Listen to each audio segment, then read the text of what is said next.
Hello everyone, we have been learning about applications of derivative and the next part in this is maxima and minima.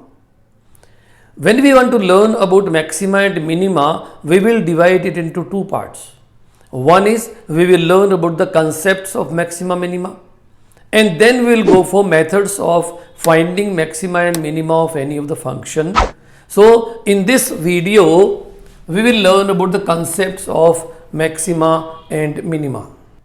When we talk about the maxima or maximum value, maxima or we say maximum value of a function, we can understand it like this, that let y equal to fx be a function in D, where D is a subset of R.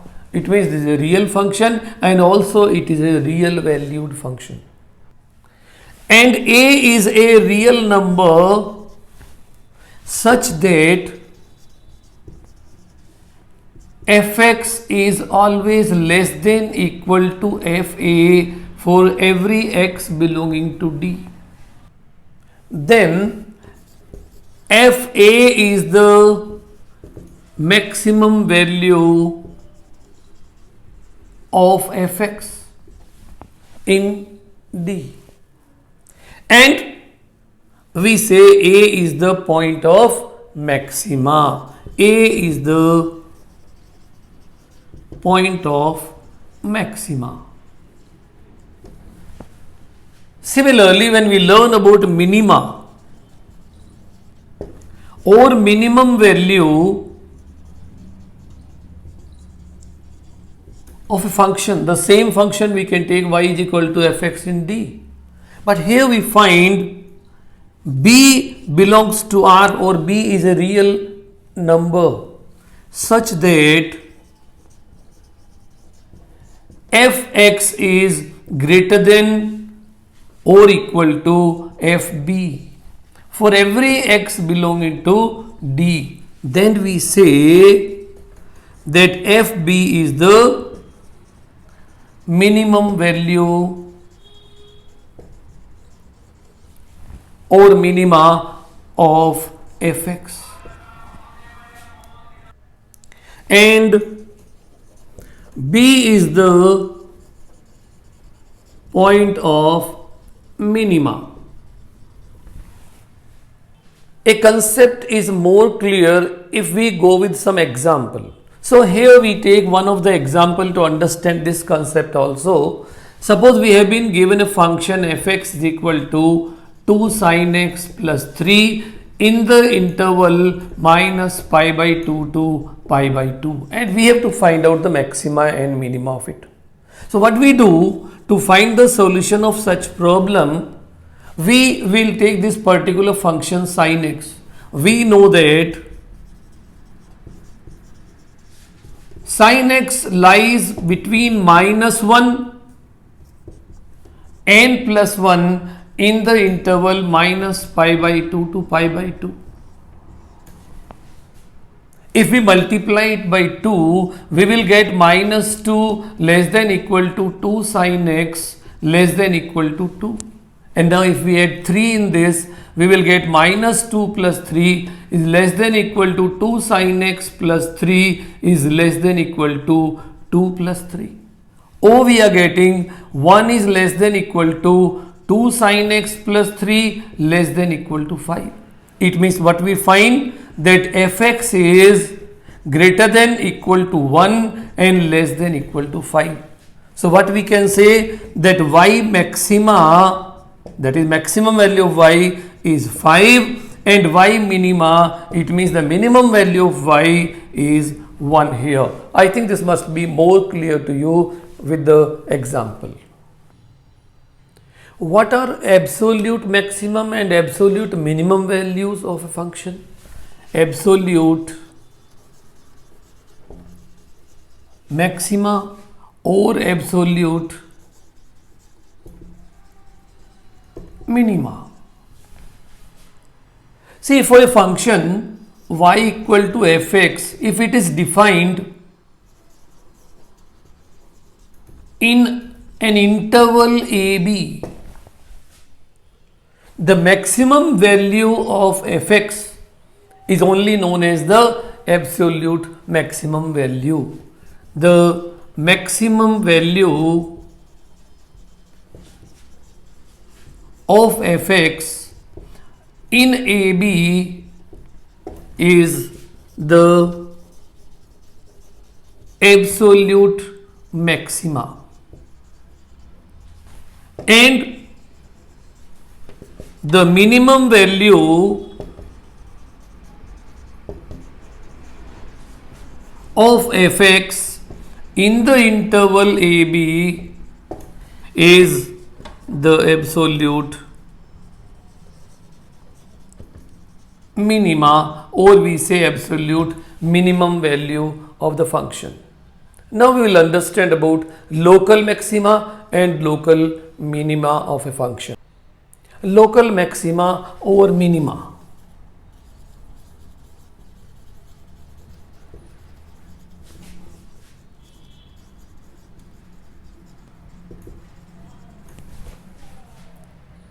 For a function y equal to fx defined in the interval AB,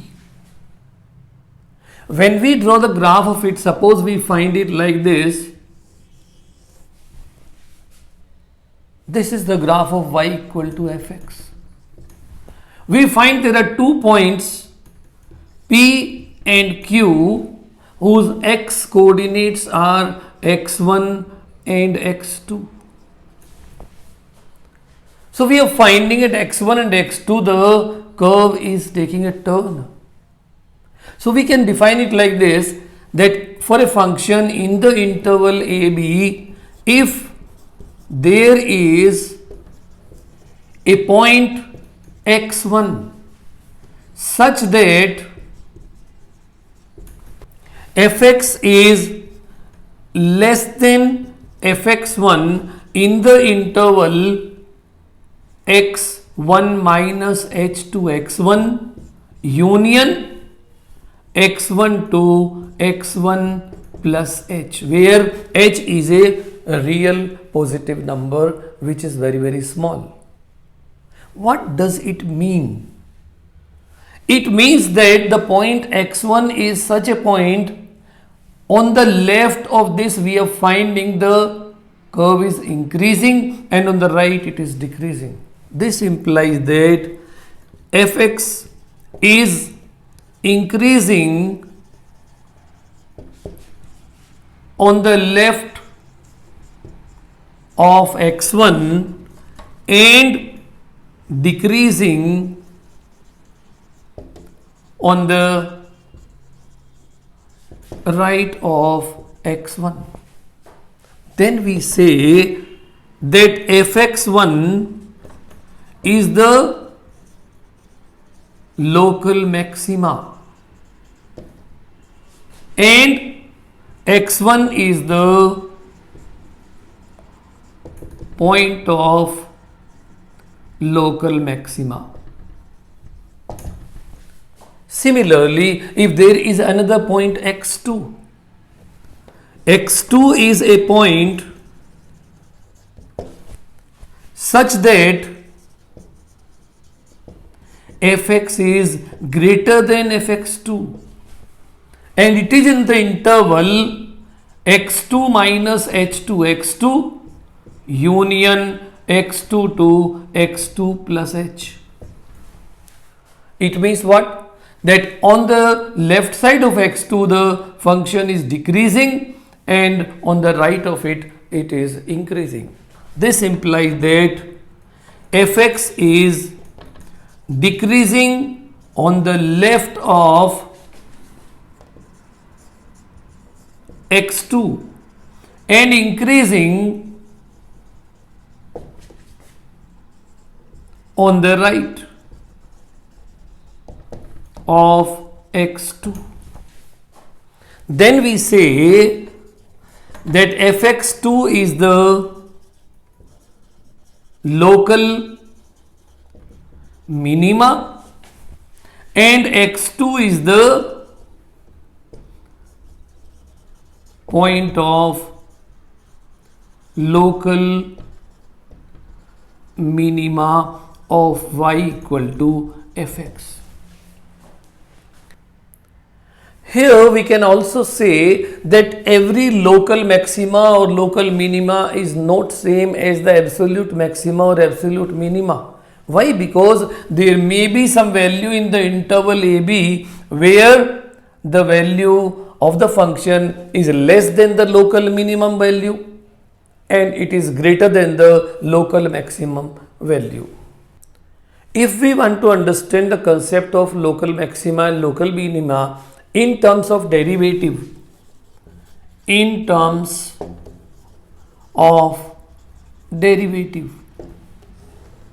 as we have seen, for y equal to fx in the interval AB, when we draw the curve, we get it at x1 it is taking a turn, at x2 also it is taking a turn, and x1 was known as the point of local maxima, x2 as the point of local minima. x1 and x2 are the points of local maxima and local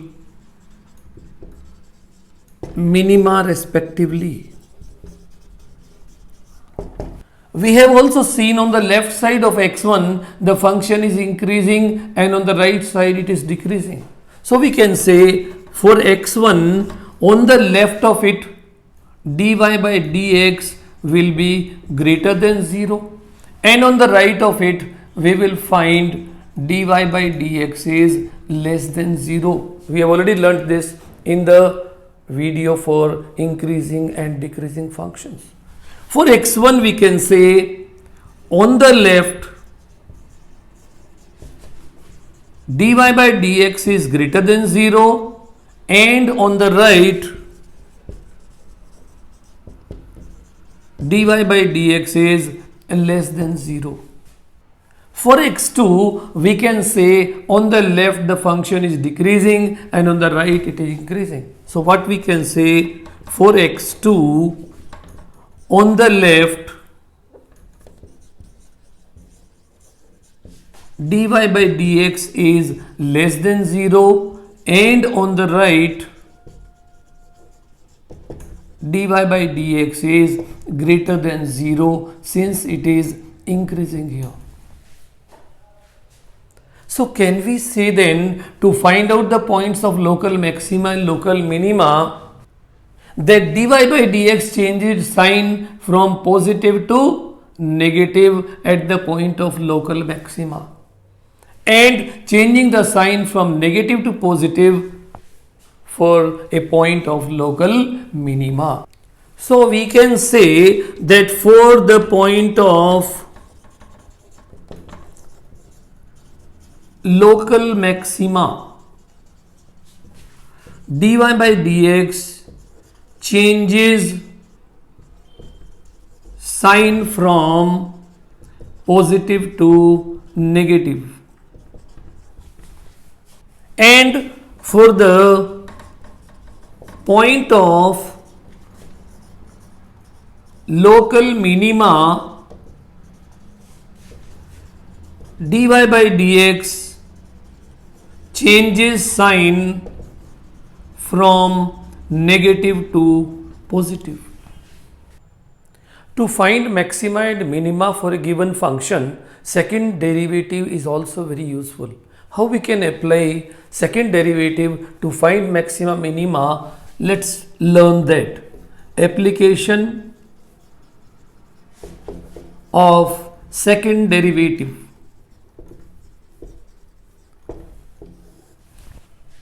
For a function y equal to fx, we could see that by drawing the graph of it, we found the curve goes like this, and this was the point x1 which is the point of maxima and x2 the point of minima.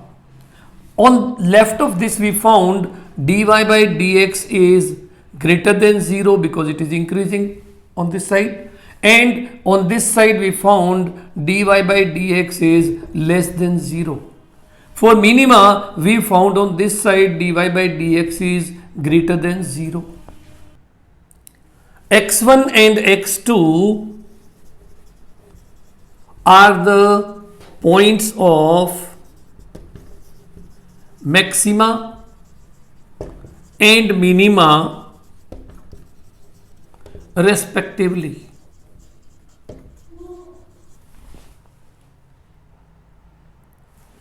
For x1, we found for x1 dy by dx changes sign from positive to negative. It means the rate of change of derivative is negative, and hence we can say that d2y by dx square is less than 0. The second derivative for such point will be less than 0. For x2, we found that dy by dx changes sign from negative to positive. dy by dx changes sign from negative to positive. It means dy by dx is increasing, or we can say the rate of change of derivative is positive. It means d2y by dx square will be greater than 0. So from this we can make out that if at a point second derivative is negative, that is the point of local maxima, and if second derivative is positive, then that is the point of local minima. What are critical points? Let's learn about critical points now. For a function y equal to fx, when we have drawn the curve, we have seen that x1 and x2 are the points of local maxima and local minima. These are the turning points of the curve. x1 and x2 are turning points.